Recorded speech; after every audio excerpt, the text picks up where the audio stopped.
time of Pentecost. So, Christendom knows today as Pentecost, which means Penta in the Greek means 50. Okay? So, 50 days of counting. But Christendom has lost the meaning of what this 50 days is all about. But the actual name for it is Shavuot.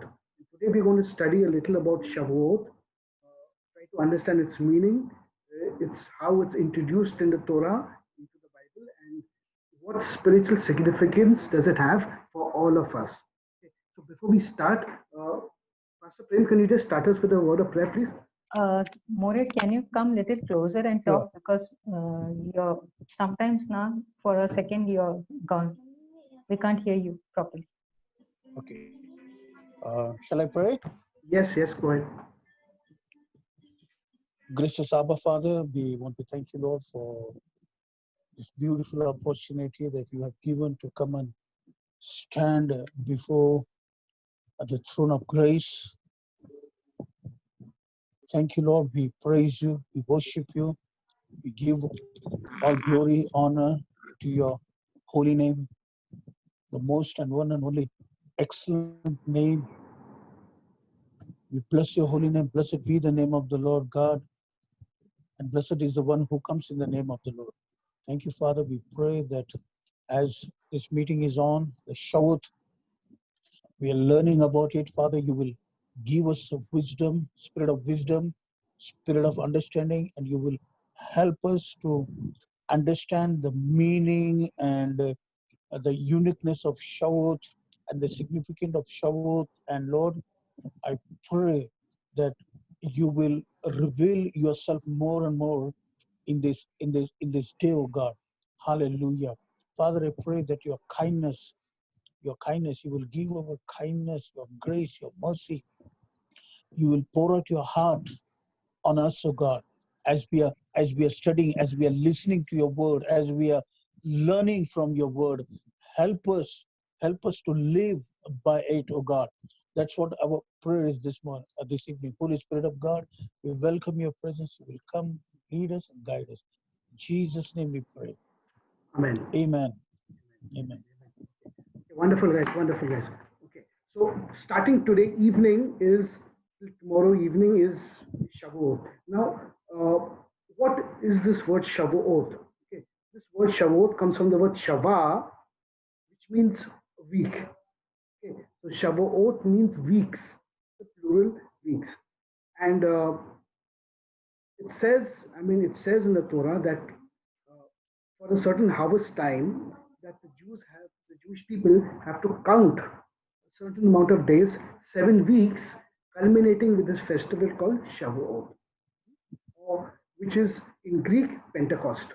Now, the Christian world has adopted Pentecost only from a very simple angle, not a very complex angle. The simple angle is that it's taken as the resurrection of our Lord Jesus. So we call it Resurrection Sunday. No, sorry, it's taken as it's taken as the outpouring of the Holy Spirit, which happened in the book of Acts, and rightly so. It's correct because of that. But the outpouring of the Holy Spirit has a very different meaning from the Hebrew context, which we want to study today. So Pentecost is the 50 days which is adopted by the Christian church. In correct context, it accepts the outpouring of the Holy Spirit, but we're going to delve deeper into the text to understand what exactly is this Pentecost all about. Now, Pentecost or Shavuot from the biblical point of view has a completely different meaning compared to what we have studied in Christianity.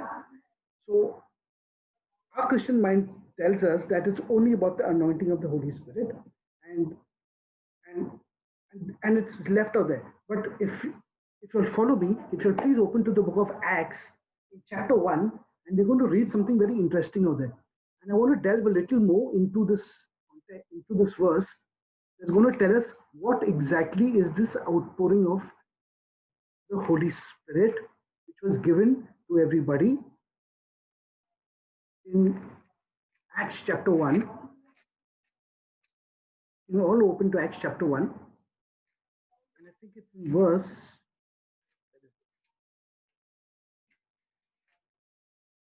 Yes, in Acts chapter 1, verse 8. If you all have your Bibles, please open to that with me. It says 7 and 8. In fact, so all the disciples get together and they ask Jesus, they say, Lord, 6, 7, 8. When they therefore they came together, they asked him, saying, Lord, will you at this time restore again the kingdom to Israel? They're asking him a completely different question altogether. And then Jesus says unto them, it is not for you to know the times or the seasons which the Father has put in his own power.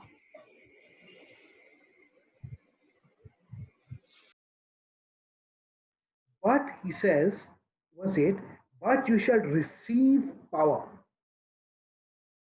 After that, the Holy Spirit is come upon you, and you shall be witnesses unto me both in Jerusalem and in all of Judea and in Samaria and unto the uttermost part of the earth. Now, this verse 8 is very, very interesting because the two words we have to carefully examine out there. One, Jesus says, and you will receive the Holy Ghost, and when it has come upon you, receive with power. Two words. One is receive, and the other one is power. Now, the word receive is the word kabal, Kabbalah in Hebrew. So, this is where you get the word Kabbalah.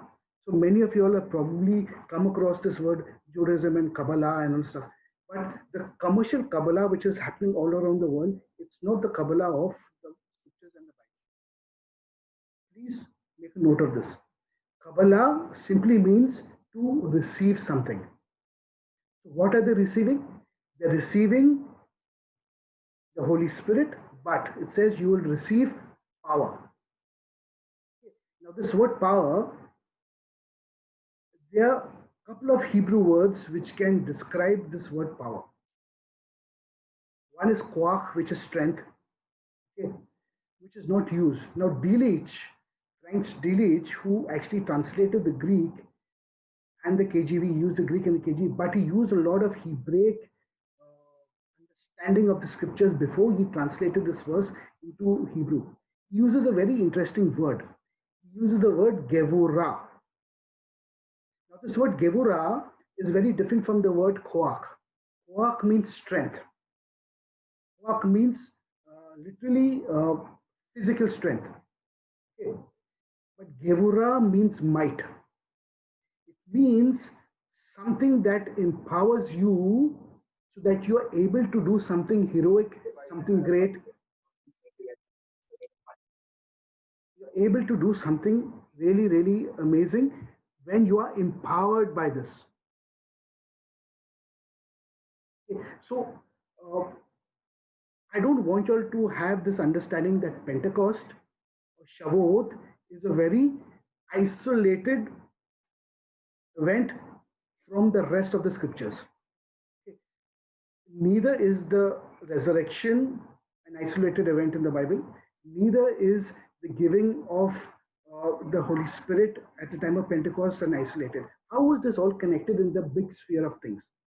So, what has started with Pesach, with Passover, now finally has culminated and kind of completed with Shavuot. So, Shavuot or Pentecost has two different angles to it. The most important angle to it is, is a theme of redemption. It's a theme of actually completely buying out something and redeeming something for yourself. This is not something that we've really looked at from a biblical point of view. And today this is where we're going to go. Now, in Leviticus 23, Hashem gives a full list of all the feasts that need to be accomplished by the Jewish people. And in this Leviticus 23, he talks specifically about. Hello? Can you hear me? He talks specifically about at length about this feast of Shavuot, or Feast of Weeks. Okay. And he says very clearly out there that from the second day that you that Pesach gets over,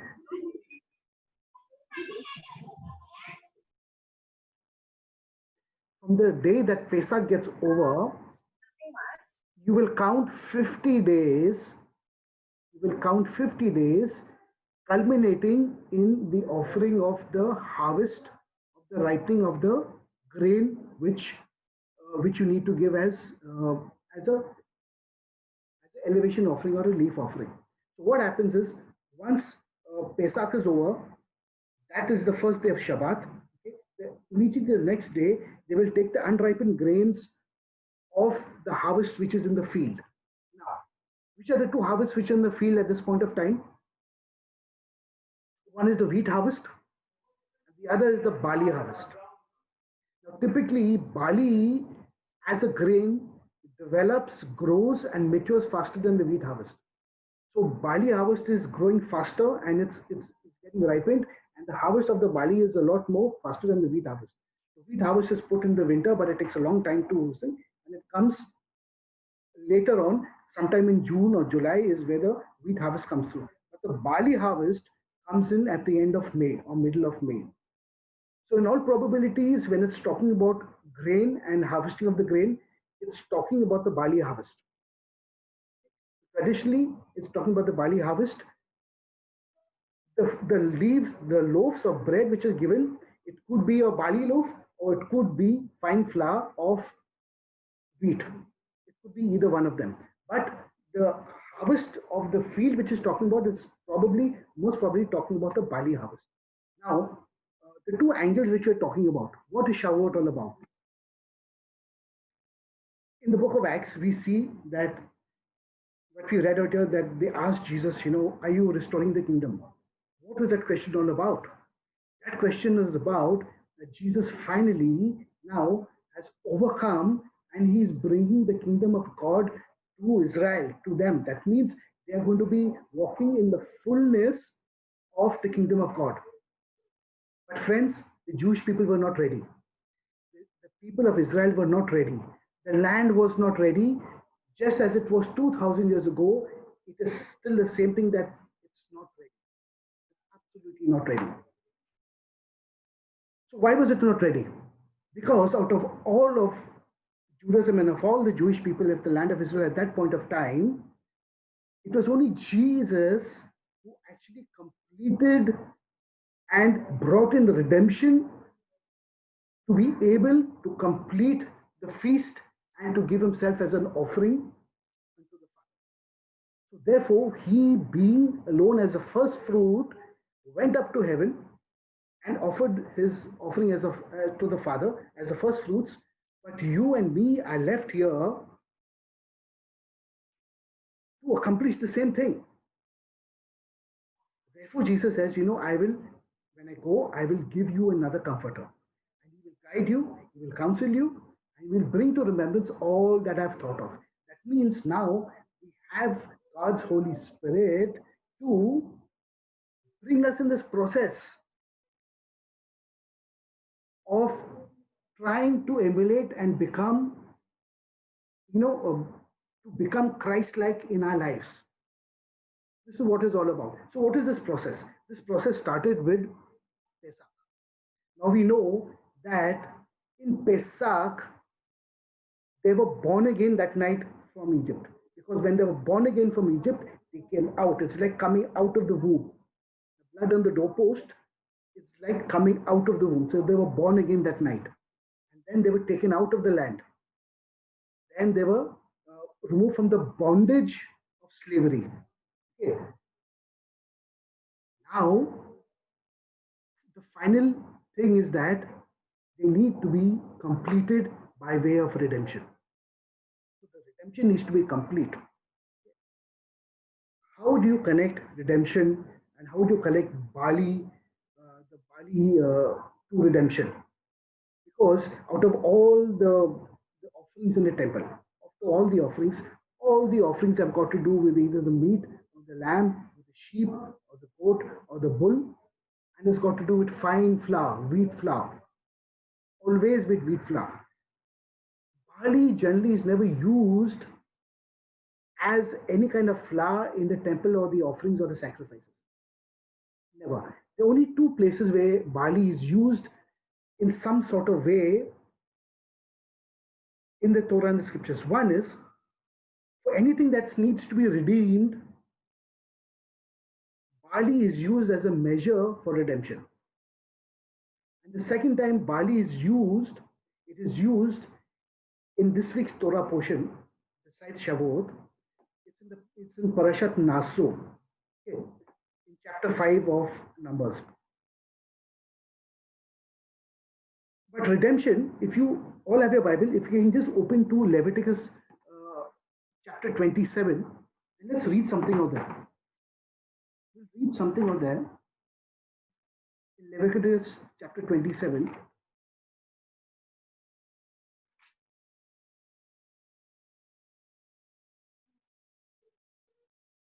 Okay, verse 16. You can all follow with me. If anyone, okay, Pari, can you read from the KJV, please? Yes, What yes. the Hebrew Bible is? 16th one, na? 16th verse. And if a man shall sanctify unto the Lord some part of the field of his possession, then then thy estimation shall be according to the seed thereof. An homer of barley seed shall be valued at 50 shekels of silver. So that means 50 shekels of silver, which is in comparison to the barley seed, to the barley harvest, is used for consecration and used for redemption of the land. Now, this entire chapter in chapter 27 is about redemption. How do you redeem a land, redeem a person, bring your brother out from redemption? It's all got to do with the measure of barley. So barley to the silver of that day, 50 shekels of silver. So barley is used for a specific purpose. And why is barley used for this specific purpose? Now, barley is not food grade. Even till today, barley is really not food grade. You don't have barley. Humans don't eat barley, except for when they brew beer out of it. Very few dishes are made out of barley and barley dressing. What is barley actually used for? Barley is used for basically animal food, cattle food. The flax and the barley and all the stuff is used for cattle food. So barley represents the animal side of a person. Keep this in mind. The animal side of a person. And whatever is the animal side of a person needs to be redeemed. It needs to be redeemed. Okay. So keep this in mind while we are going forward. Now, this is very interesting. There are two stories in the Torah which connect this barley to redemption and why barley is used in a very specific case. So let's go first to Numbers chapter 5 verse 15. And we will see why barley is used in this case. Now in Parashat Naso, Which book? Which Numbers. book is that? Numbers. Okay. Numbers chapter 5. This is the Torah portion where it talks about an unfaithful wife. An unfaithful wife. Now when the Torah is talking about unfaithful wife, okay, please understand that we're going to a certain direction because I'm going to take you to a certain direction. So don't take it to a point that we are talking about women. Okay, we're not talking about women as such. It's giving us a allegory of something and is giving us an understanding of something. So in Numbers chapter 5, if we go to 14 and 15, Pari, can you read 14 and 15, please? Yes. And the spirit of jealousy comes upon him, and he be jealous of his wife, and she be defiled. Or if the spirit of jealousy come upon him, and he be jealous of his wife, and she be not defiled, then shall the man bring his wife unto the priest, and he shall bring her offering for her, the 10th part of an ephah of barley meal. he shall pour no oil upon it, nor put frankincense thereon, for it is an offering of jealousy, an offering of memorial, bringing iniquity to the remembrance. Ah. This is the only time in the Torah where barley flour is used for something, and it is used in the story in the reference of the sota of the unfaithful wife. Okay. Why is barley used? Because I said barley represents the iniquity of the animal soul. Most probably, this is what is happening out here. Whereas the wheat and the other grain and other this thing represents a person who's sanctified, who's moved to a certain direction, the spiritual level, and who can be lifted up. Notice one more thing. It says that this flour, you shall pour no oil upon it. That means the oil represents anointing. It has to be devoid of any spiritual essence of it. Okay? That means it's saying that now this unfaithful wife resembles iniquity, and there is no God's presence with that person over there, with that lady over there. Okay? And don't put any frankincense or any sweet thing that can raise up and go up to God as a sweet smelling savor of there. Why is the Torah teaching us about an unfaithful wife? This Sorry, is I have to interrupt for a while. It's not clear because I think when you speak, your earpiece, the speaker portion is moving up and down. So there's sometimes it gets swollen. I mean, it's not clear. okay. I'll hold it in my hand. So this is this okay now? Yeah, okay. I'm so sorry to disrupt. Yeah, no, no problem, no problem. So,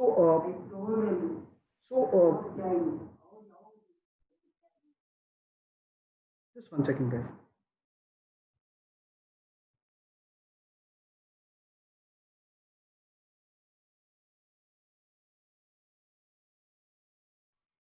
Okay.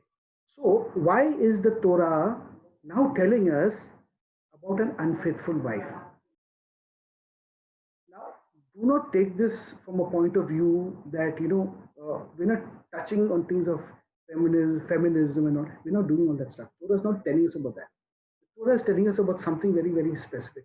I think Paul also in the book of Corinthians touches little upon this. And he talks about the bride of Christ being unfaithful. Okay. So just a clue for you all to understand where I'm moving towards. Now, to bring to your remembrance, when Moses is on the mountain at Mount Sinai and God is giving him the two tablets, the covenant which God has made with the Jewish people, and God tells him, Moses, go down because the people that you have brought out from Egypt have lost their way and they have done something really evil. So Moses comes down with the two tablets, and as he comes down, he sees them because they have built a golden calf and they're dancing and they're singing around it and they're having a party and they're doing whatever nonsense they're doing around it. And what does Moses do? He comes and he breaks the golden calf, he grinds it into powder, he mixes it with water, and he makes all of them drink of it. What is this mixing with the water and drinking of this all about? The answer to that lies in the same Torah portion. Okay, Pari, can you read? Go ahead with verse 16 to Number 516. yeah. Keep going. And the priest shall bring her near and set her before the Lord. And the priest shall take holy water in an earthen vessel, and of the dust that is in the floor of the tabernacle, the priest shall take and put it into the water. And the priest shall set the women before the Lord, and uncover the women's head, and put the offering of memorial in her hands, which is the jealousy offering. And the priest shall have in his hand the bitter water that causeth the curse. And the priest shall charge her by an oath, and say unto the women, if no man has lain with thee, and if thou hast not gone aside to uncleanness with another instead of thy husband, be thou free from this bitter water that causes the curse. Further? Yeah, that's it. Okay. So now this is the parallel we are seeing. What Moses has done and what we are reading in Parashat Naso. Which means now Moses is treating Israel like what? He's treating Israel like the bride, like the wife, like a betrothed wife or someone who's betrothed to Hashem. So, what is happening exactly at Mount Sinai? What is happening at Mount Sinai is God saying that I have betrothed you to righteousness and to holiness. Is God saying, literally, I have taken you as a wife. I have married you, Israel. But in this few moments that you are married under the kupa, you have already, in the kupa, you have already gone astray. Even before we have left in this journey as a marriage journey of righteousness and holiness, you have, in the kupa, you have already gone astray. Moses is treating this very seriously. So he's employing the Torah that God had given him about the unfaithful wife, and he's putting it and he's making Israel now the unfaithful wife. So what is happening at Mount Sinai? It's the giving of the Torah. It's the Kabbalah Torah. It's the day of Shavuot. It's the day of Pentecost, which is happening out there, which happened at Mount Sinai. But in Acts, we read that here, that when they are in the upper room, the Holy Spirit came in Gevurah. Now, where is the Holy Spirit? The Holy Spirit's always been here. Right from the book of Genesis, the Holy Spirit's always been on this earth. It's not gone anywhere. In fact, when Jesus resurrected, and he came into the room and he showed himself to all the people, to all his disciples. What did he say? He said, Shalom Aleichem, peace be unto you. And then he said, receive ye the Holy Spirit. And he blew upon them the Holy Spirit. So even that was also a receiving of the Holy Spirit. So this, why is Pentecost different? Pentecost different because it uses the word Gevurah. That means now the Holy Spirit is taken a different road. The role is that they will be empowered for a certain purpose. They will be empowered to do heroic deeds, and they will be empowered to do wondrous deeds all over the world, and to preach the gospel in confidence without flinching an eye or flinching a moment in life. Without the power of the Holy Spirit, you will not have the confidence to take the gospel forward. Without the power of the Holy Spirit, you're wading in dangerous territory. Without the empowering and the giver of the Holy Spirit, you will not be able to do anything for the kingdom of God. Yes, Mary, you can go ask a question, no problem.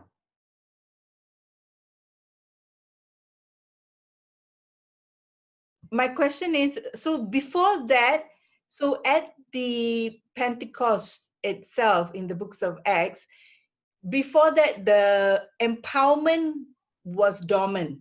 Can I say that? Yes. So the Holy Spirit was with them. It was there, but it had a different role then. Okay. So the role now, they were empowered to take the gospel forward. That's why after the outpouring of the Holy Spirit, there were wondrous things started happening. Before this, it never happened. It was only Jesus who was doing all this, right?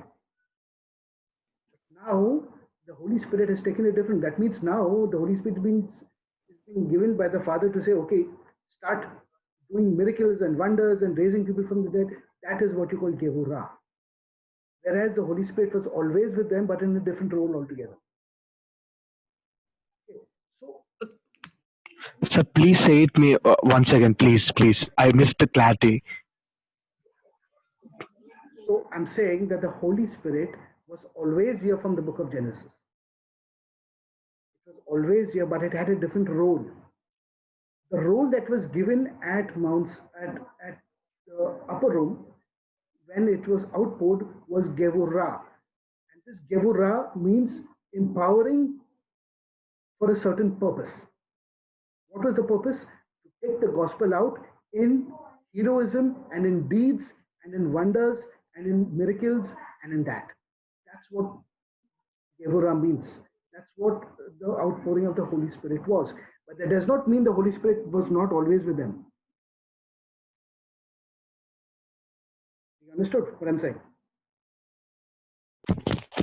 Yes, sir. Yes, sir. Okay. So because I said earlier also, when Jesus appeared to them in the room, didn't he also breathe on them the Holy Spirit? He said, receive the Holy Spirit. Correct? So even that is also giving of the Holy Spirit.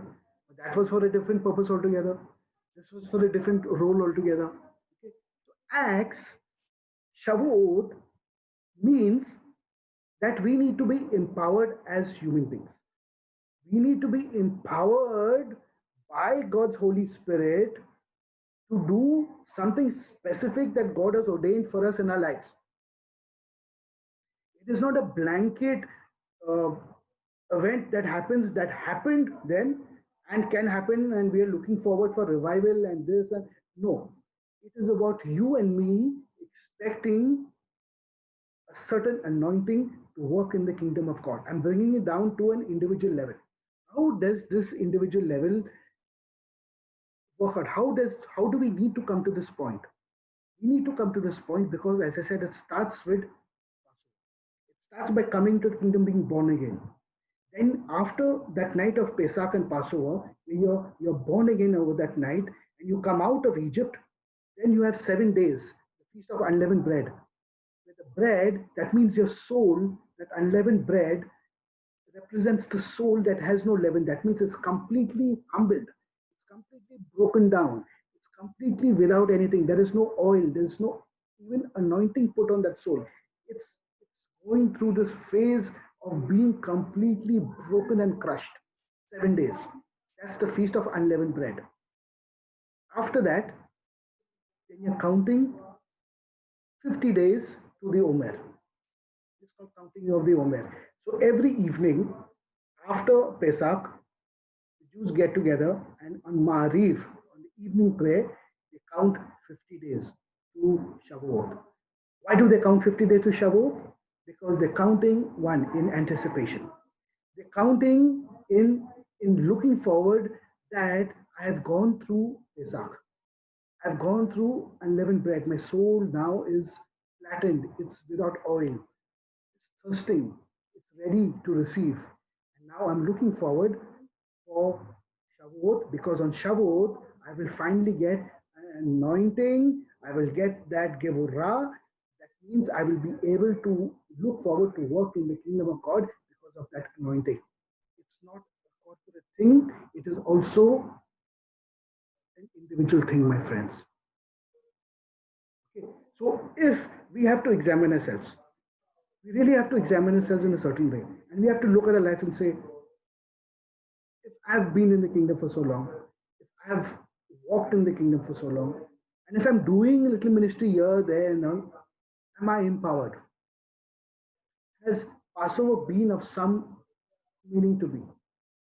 Has the feast of unleavened bread really ever been to that process, grilled myself to that process? Have I prepared myself from Passover till today? It's 50 days of preparation to receive that anointing. Have I been to this place? Now is today a day that I'm ready. And God says, okay, my son, my daughter now has readied himself. Therefore, I can impart an anointing for this person. I can give him that anointing. Which means we need to introspect. Now, when we talk about Shavuot and first fruits and all this stuff, the first fruits was Jesus because Jesus completed this process for us. He perfected the process. He utilized this process. And he took himself as the first fruit out of all of creation. I want you to understand this. And if he can do it, we should be empowered more to follow him in this process. Say, Jesus, I want to do that. I want to become like you. I want to go to this Passover. I want to go to the 7 days. I want to start counting the 50 days of Omer and in anticipation and preparing myself for that anointing. This is what it is about. It's not about the offerings. The church sometimes mistake it for the offerings. They call it the first fruits and they call it this, and they want to give first fruits and offerings. got to leave out the spiritual meaning behind this is something very, very, very different. Now, what happened at Mount Sinai? Israel married. Spiritually, God had absorbed her, had acquired her, like how a man acquires a wife. Like how a man acquires a wife. I think it's in the book of Hosea. If you're all open to the book of Hosea, you will see in chapter 2, I think it's in chapter 2.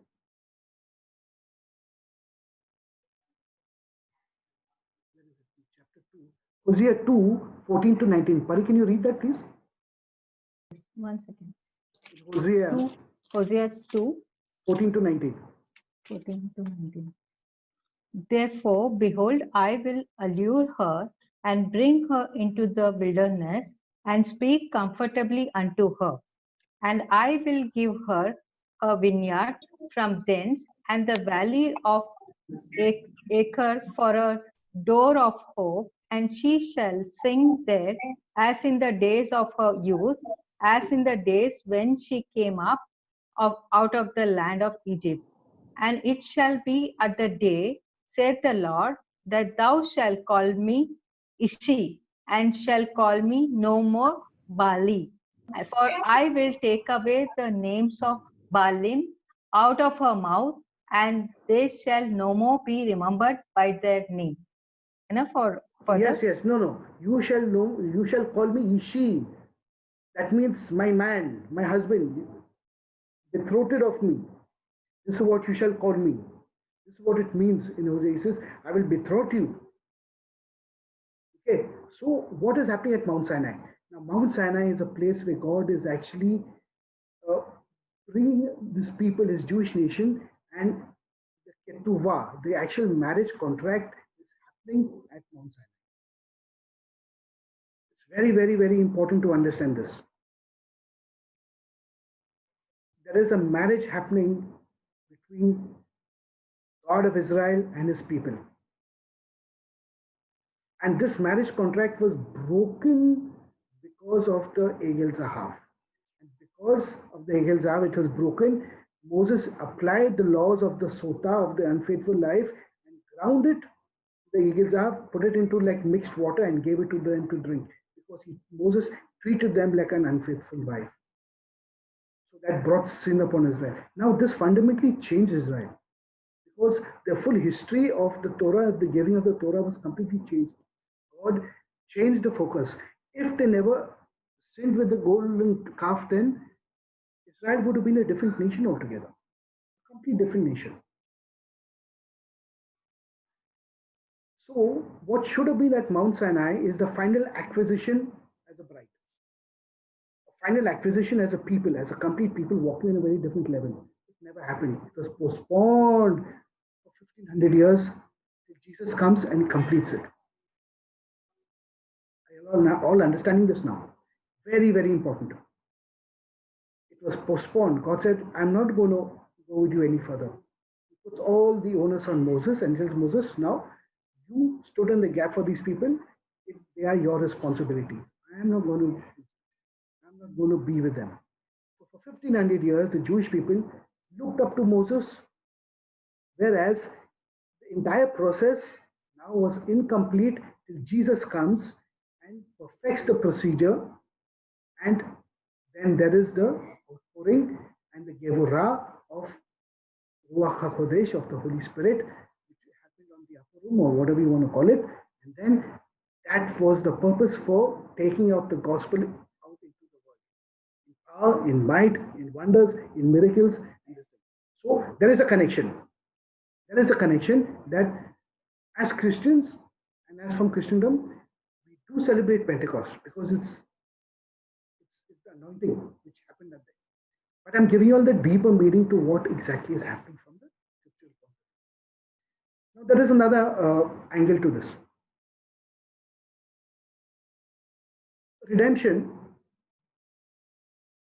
the Sota, we've read about the Sota, but let's look at this redemption angle. Why is it in the Jewish world even till today? On every Shavuot, on every Pentecost, the Megillah Ruth is read. story of Ruth is read this night. The story of Ruth is celebrated on this night. Very, very important. What is the connection? The connection is very simple because the story of Ruth has got to do with the barley harvest. It's got to do with the barley harvest. And this barley harvest, we've seen what the barley is used for. And it's got to do with redemption. Now, if you all are very all familiar with the story of Ruth, we know that Naomi comes back because her two sons, Kilion and Machlon, die. And she has two daughter-in-laws, and she tells both the daughter-in-laws, please go back. You all are still young. You can marry and you all can enjoy yourselves, live a good lives and get good wives. I'm going back to the land of Bethlehem, the land of Judah. Okay? And I don't know what's going to happen. So when she comes back, who attaches herself to her? Ruth. If you take the name Ruth and you reverse it, you get the word Tor. Tor, same alphabets. What is Tor? Tor is a certain kind of dove. It's a palm dove. It's a dove that you find only on the palm tree. Okay. Yonah is a different type of dove. Yonah is the normal brown copper dove, but the Tor is the dove that is only found on the date tree, on the palm tree. Okay. But it's also the word from where you get the word Torah, instructions.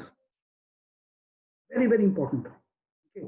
So Ruth represents something that has been acquired. Now, who is Ruth? She's a Moabite. The Moabites were completely alien to the Jewish people. Completely alien. So when Naomi comes back to the land, and she comes back to her kindred, I'm not going to go to I assume that you have already read the Bible and you'll know the story. So I'm just giving all the background, filling in. When Naomi comes back, accompanying her is a daughter of Ruth who has attached herself to her. And what does Ruth say? Wherever you go, I will go. Your people are my people. Your God is my God. Okay. So this is now cleaving onto Naomi. But something else happens out here. Naomi has got property and land in Bethlehem. Since her husband has died, Elimelech has died, okay, who is there to look after the land and to take the heritage and the name of the land and the inheritance of the land forward? Nobody. She's only got one daughter-in-law. So what does she do? This is the portion where the laws of Yibum come in from the Torah. The laws of Yibum. The laws of Yibum say that if any man dies childless, leaving a wife, if any man dies childless, leaving a wife, the first act of redemption needs to come from his brother. That the brother takes responsibility of that wife, marries her, and has to give her children. The children that comes from that marriage now will be according to the line of the dead brother, not his, wherein she will retain the inheritance of the land and of the property which comes in. So Naomi's come back to the land. What does she do? We know the story. She sends Ruth to the land, to the fields of Boaz, because Boaz is the second in line to redeem. And Boaz now is gleaning his barley fields, barley harvest at that point of time. Okay. And then Ruth goes and works in the field, and he looks upon her and he takes comfort from her. And he has a special place for Ruth because he sees Ruth for who she is. He tells Ruth, he says, I know you. I've heard about you because you've left your family, you've left your father's house and mother's house, and you've come to a strange people. You've grasped and you've taken in the people of God, the Israeli people. He holds on great esteem. And with the land, with the redeeming of the land, and with the acquiring of Naomi also, he also takes in Ruth. And then he marries Ruth. And Ruth now is the great grandson of King David. King David comes from a lineage of Moab, from a Gentile lineage. a Gentile lineage that has attached itself to the tribe of Yehuda, of Jews. From where we get King David, Solomon, and then we come down, we even get our Lord Jesus. I want you to understand this very clearly. So it is about, bringing in also the Gentiles into this covenant. So Shavuot also has another meaning to it. When on Pentecost, Shavuot, when the Holy Spirit was given in Gevurah and in empowerment, it's also about empowering the Gentiles who are coming in into the faith. Friends, it's not now only about Jewish people. That means the Gentiles who are coming in will be empowered, will be grafted into this covenant that God made with the Jewish people, and the kingdom will now move ahead.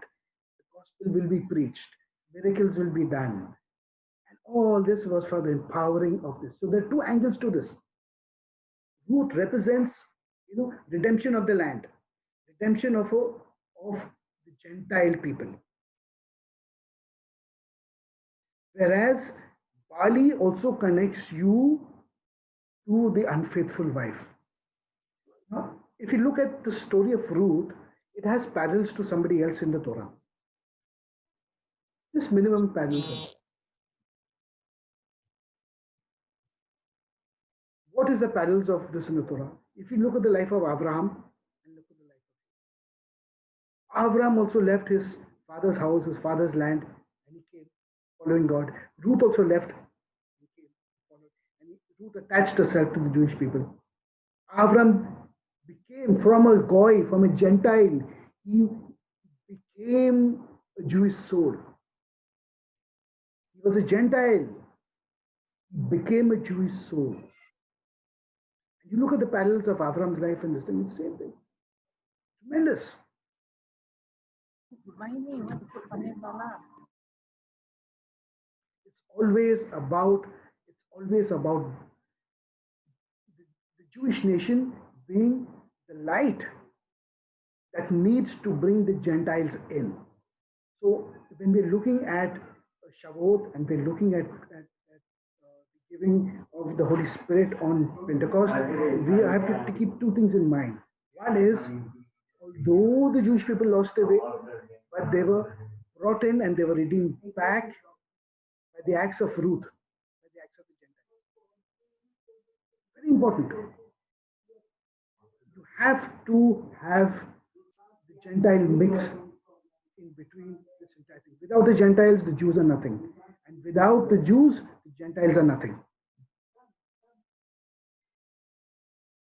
Very, very. Now, the sages also say that Shavuot is the day that King David was born and King David died also on the same day. So that's another angle to it. And that's why it's so important. The Megillah of Ruth is read on Shavuot because it's the Bali harvest. Very, very incredible story to grasp. Now, there are many deeper things in the book of Ruth which we will not be able to absorb right now. But I just want you all to keep one thing in mind, that Pentecost is not what it is, what we think it is. It's about you individually preparing yourself to receive an anointing. When Passover got over in our life, and Good Friday got over, whatever you want to keep, we washed our hands off and said, everything's done, finished, now let's move ahead. Let's move ahead with life. No, friends, it started. If we had to count the Omer 50 days from there, we would have been in preparation today to receive that empowerment. So typically what has happened in Christendom, we've just isolated the feast of Shavuot and say, okay, this happened at that point of time. And from then, the Holy Spirit has been given to us. And now let's carry on in our life. What we need to do right now. It's not what happened 2,000 years ago. It is what can happen now. That is what Shavuot is about. This is what Pentecost is about. It's extremely important to keep all this in mind. Therefore, every single feast is progressive, active, present tense. It's not past tense. Even Passover, although the initial Passover that happened in Egypt was a one-time event. It's never ever going to happen again. And subsequently, every single Passover after that is only kept as a remembrance. It's only kept as a remembrance.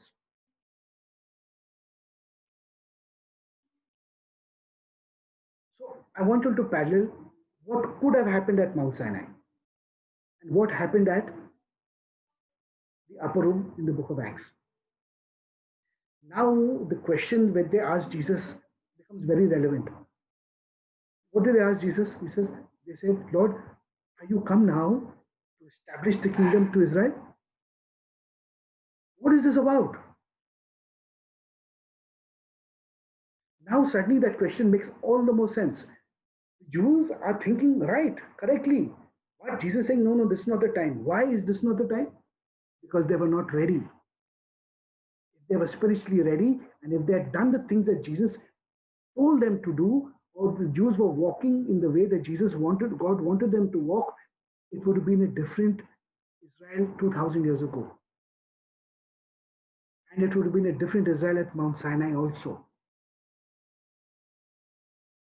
Typically, what they lost in the Garden of Eden, that covering which was there in the Garden of Eden, when God prepared the Garden of Eden for them, and prepared this wonderful place, that was like a first marriage itself. It broke from that. It broke. That thing broke, and God was hurt. You know what he tells Adam when he sinned? Typically, it's translated in the Bible as Adam, where are you? Where are you? What is the word Aicha? Aicha, Aicha. This word Aicha is the same word which is used for the book of Lamentations. Aicha. It's a cry. It's a distressing cry from the heart. What? How? What have you done? What have you done? That's what Aicha means. So God was actually telling Adam, he's not saying, Adam, where are you? What have you done? That was not the tone, my friends. He was telling Adam, Adam, how could you have done this? What have you done? Please tell me, like when a husband or a wife finds out that the husband or wife has done something really bad and they're just broken and they're just asking questions, how could you have done this to me? How will you do this? This is exactly what God is telling Adam.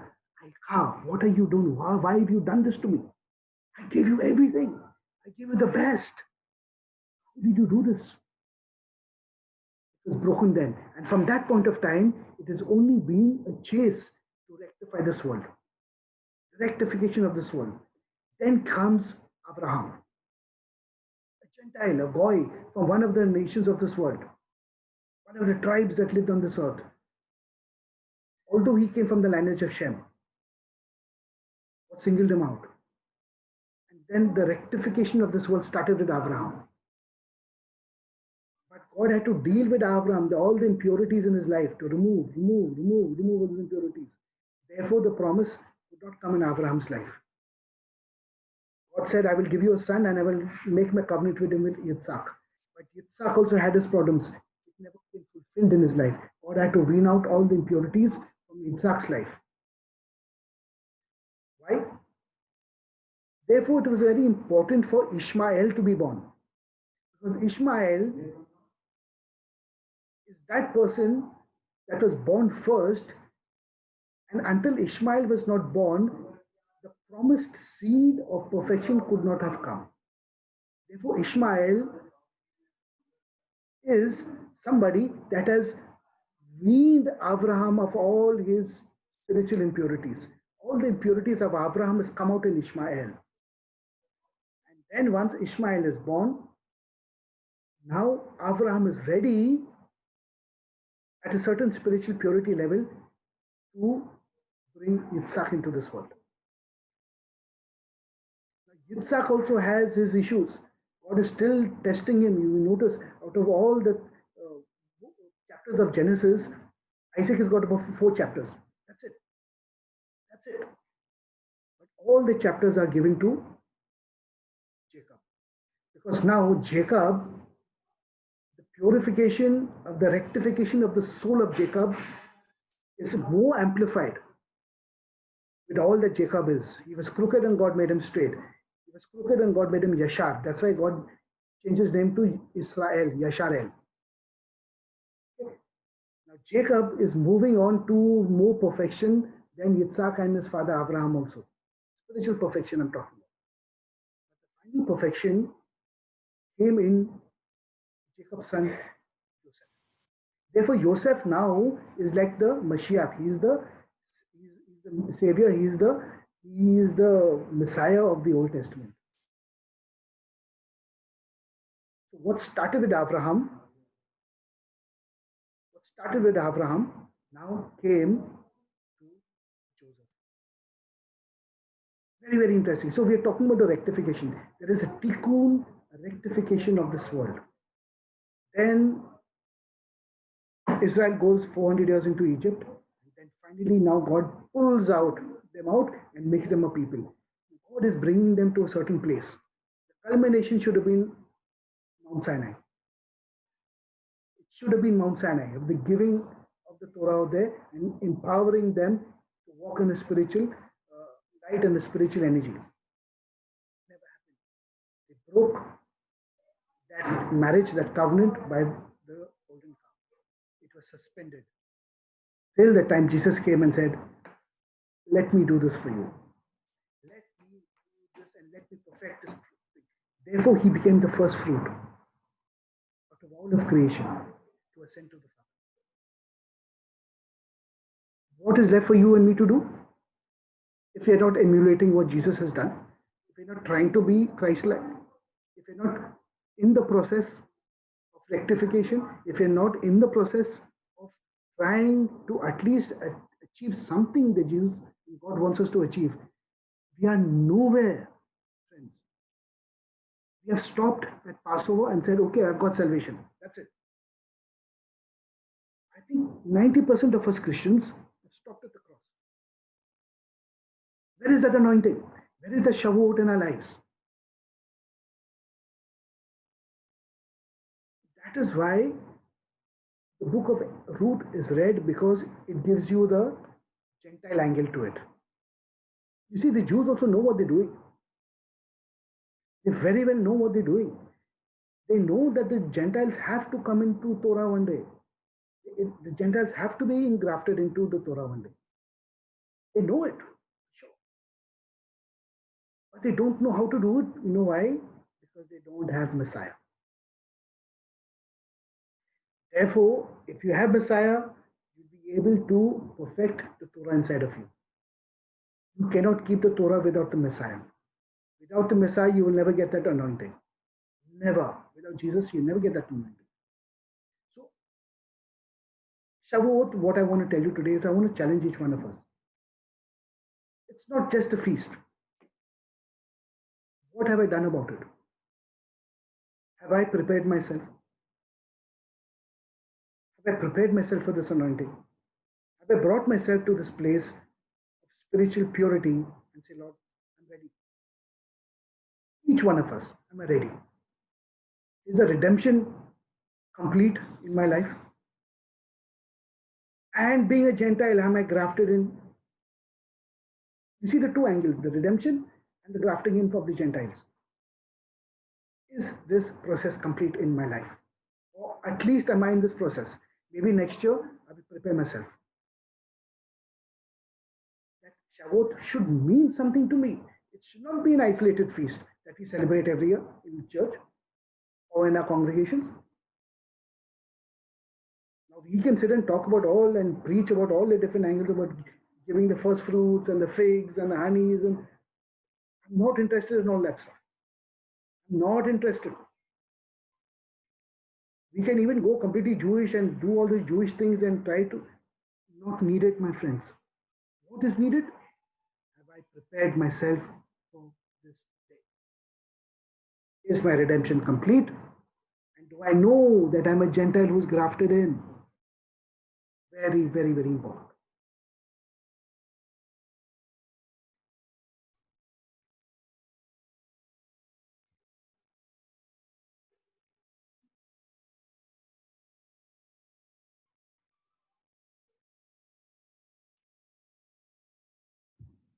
So, when we're reading the Old Testament, we catch these small angles. Now, if you had caught the Bali, no one's going to look at the Bali actually. No one even looks to that angle altogether. What does the Bali represent? When I was studying this and I was just going through this and I was just picking out, and then my eye caught, why Bali? And then something led me to one thing, and I said, there has to be some angle to it, definitely. Because the Torah always has a purpose in what it is saying. Complete, beautiful purpose. So I was studying through the Bali and I was researching what the Bali is all about. And then God showed me very clearly what the Bali is about. It's got to do, and it is used in these two places. One is for redemption, the land of property, and redeeming a soul, and it's got to do with the unfaithful wife that represents Israel, that was purchased and brought back, but it can only be completed by the engrafting in of Gentiles. This is the complete story that I want to share with you. Okay, so I don't want to go a little further on and textual with too many heavy things. Very, very simple. It's a challenge to each one of us. What are we doing about it? Where is the Shavuot in our lives? Don't talk about giving offerings and I'm going to give this gifts and offerings and tithes and leave all that aside. Challenge yourself today that I want to celebrate Shavuot in its right context. What have I done about it? Where am I spiritually? Have I regressed or have I progressed? That is my challenge today, my friend. I'm going to leave it at that. I'm going to ask you all if there's anything you want to share, anything you want to say, please go ahead. I can send you the recording later, no problem. Anything you want to say, I want you to share? I have a question. Yes, Mary. I'm trying to understand when you said that, just give me a minute, I'll just take the notes. When you said Ishmael removed Abraham's impurities, or, I mean, I'm trying to connect that. Can you explain how? Okay. Just imagine. Okay, so God was dealing with Abraham. Yeah. See, Abraham was a man of faith. Okay. Yeah. But they were like everybody else on this earth, like you and me and everybody else, we are born in spiritual impurities, which we cannot see with our physical eyes. Okay. Yeah. He was dealing with that in his life. So that needed to come out first. Why Ishmael? Oh, okay.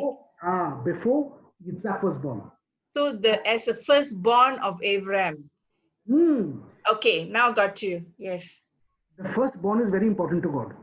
Yes. Okay. Because it is strength of who you are. And generally, if you look carefully at the world and look at all families and look at all these things, the firstborn will always have some spiritual impurity. Even in the Bible, all the firstborns have gone wayward. It's the secondborn that God has chosen. Right? Cain and Abel. Abel went. God gave Seth. Right? Look. Noah's sons, Ham, Shem, and Japheth. Shem was chosen, not the elder one. Then even Abraham, Ishmael is out. Yitzhak is brought in. Yitzhak's children, who was born first? Esav, out. Yaakov was born after him. Second. Yeah. So that is when a firstborn is born, all your strength. So they say that your firstborn is the strength because you have brought forth a child in your animal instincts. Because you are young and because you're virile, you have brought forth that child. It comes out. The second child is completely going to be different from the first. It's got no level of understanding purity than the first child. Therefore, to bring forth a child, Torah says that you need to have a certain spiritual level of purity to bring forth a child. If that is your level of impurity, there will not be a difference between the firstborn and the secondborn. The soul that you bring down will have a lot more spiritual purity. Look at the world today. Why is this happening? Because of the spiritual impurity that we're bringing forth and the irresponsibility that we're bringing forth souls into this world. So that's a different topic altogether. But I hope you understood what I'm trying to tell you. Yes, I understood perfectly clear. Thank you. Mark, I have a question concerning the Ishmael. Could it be connected to Tahara and Tuma when you were explaining about the impurity? And because Hagar was the maid, and and Sarah was actually his official wife, and because of the we call it how would I say? But because she gave birth to Ishmael, which is actually the illegal son, that's why he got the impurity. He was not. Hagar was not an illegal wife. She was married to Abraham. She was. Of course, the Bible says that. And then Sarah took Hagar and gave him to Abraham as his wife. Read the Bible carefully. Oh, with her consent. So Abraham married Hagar as a second wife. Yes. Yes. Okay, sorry about that. Because I thought the impurity was passed to the son is because of this Tahara and the Tuma. I thought yes. But no, let me ask you a question. Since we're talking about this, let me answer this question. Right. Tahara Tuma is all got to do with receiving the anointing. Okay. Yeah. Sarah was barren for 90 years. 90 years? Yes. Right? Abraham never could give her a child because she was barren for 90 years. Mm-hmm. Now, whose problem actually was it? Was it Abraham's problem or was it Sarah's problem? I think that we won't know, right? We have just understood the answer. It was not Sarah's problem, it was Abraham's problem. Mm. Not that he could give seed, not that he could not impregnate. God closed her womb until the time that Ishmael had to be born from him first and all his impurities had to come out. Mm. Mm. So God was waiting for Ishmael to be born through Abraham first. Mm-hmm. And then he opened her womb and then he gave Isaac. So it was not Sarai's problem. It was Abraham had to get rid of his impurity. Mm. Wow, God is very selective about that.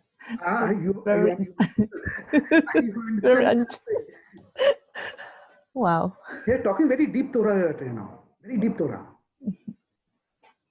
So Abraham could have had hundreds of children, no problem. Mm. It's not about his virility. It's about his impurities that had to come out to Ishmael. And then God closed her womb for this time, for the season. And when Ishmael came out, then God says, okay, I open her womb out. Now you will get the child of purity. That's true. Wow. Everything has got to do with God's planning and poor firstborn. We are not reading the Torah the right way. Wow. And just now when you mentioned that the Jews will be nothing without the Gentiles, and likewise without the Gentiles, the Jews are nothing. So actually, I was trying to connect to what I heard last night. Okay, maybe this is a diversion, because last night when I was listening to the global outpouring to all nations, and that's okay. Sorry, maybe I shouldn't bring this up because it could be not all of us are probably. No, yeah, even I watched that, Helena. Even I watched it. Oh, okay. Because I see that there is when the Chinese leader was praying and they played the song, and we had the Jewish leader sort of saying, please forgive us on our part, because we Jews have been always having that pride of not being able to bring in the Gentiles into our culture, so please forgive us. So I was like, wow, this is like movement of the Gentiles are coming in. So today you have more or less confirmed, Yes, yes. preparation. Yeah. Thank you, Pari, for. You're I most thought. welcome. No, because even I was saying that it was so nice, now the way he was crying Ah, out and that's Yeah. right. telling the Gentiles, all the nations, forgive us. That's right. Yeah. So today, all that we learn now, I'm always bringing it to the individual level. Okay. Forget the corporate level. Individually, Shavuot, Pentecost, it's about you. What have you done? What have you prepared? Mm, We want to go to church and keep it as a feast. What is the use of that? mm, What have I done? Have I prepared myself? Have I counted the Omer for 50 days to prepare myself for yeah, receiving for Kabbalah, Kevora? yeah. No, I've not done it. Where have we fallen short? This is what I want to tell everybody today. It's a challenge to each one of us. So, Mark, in other words, of course, we know that Pentecost is when they have the anointing of the Holy Spirit, and some of us may receive the gifts, different gifts of the Holy Spirit. So, how else? I mean, spiritually, of course, we have to really go deeper and deeper and moving into higher level of our spiritual level in faith and looking towards. I mean, Jesus is definitely our, our focus in our growth of faith. So are you saying that we also look towards Israel, whatever that's happening towards Israel, to be able to, pray for the country or something like that spiritually? I mean, spiritually regress or progress. So are you saying that we should be praying deeper into the Holy Spirit for the gifts and for the fruits of the Holy Spirit? Yes, we need to be growing spiritually because So, let me put it like this. uh, Isaac had two children. mm, One was Jacob, Jacob, and the other one is Isaac. Sorry, Esau. uh, Right? yes, Esau represents Christianity. okay. Jacob represents the Jewish people. Mm-hmm, Who was born first? Esau was born first. mm-hmm, So the Gentiles are being born again first. Holding the leg of the Gentile came out Jacob. Jew needs the Gentile to be born again. Whereas the Gentile needs the Jew to understand the righteousness of Mashiach. They need each other. yeah, okay. So now for us, So now when the Jew looks at us, they need to see Yeshua inside of us. They're not going to believe. God is using us as the Gentiles who are grafting ourselves in to show the love of Jesus to the Jews so he'll start believing, which means we need to bring them into the inheritance. We have a big responsibility. In fact, it's a two-pronged responsibility. One is to take the gospel into the world with Gevurah. Second is to bring the Jew to his inheritance.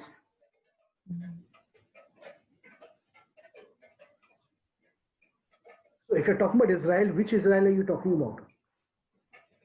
The Zionist state which you see today? That is not the Israel I'm talking about. When I'm talking about Israel, I'm talking about the Jewish people who know the Messiah, Jesus. And the Gentiles who are grafted into that. That is the Israel I'm talking about, not the Zionist state today. okay. Although we need to support the Zionist state to that level where, because the land belongs to them. So there is a certain level of cooperation and support we need to give them. Understand this one thing. That is not the ideal thing that God wants. Israel of God is a different God.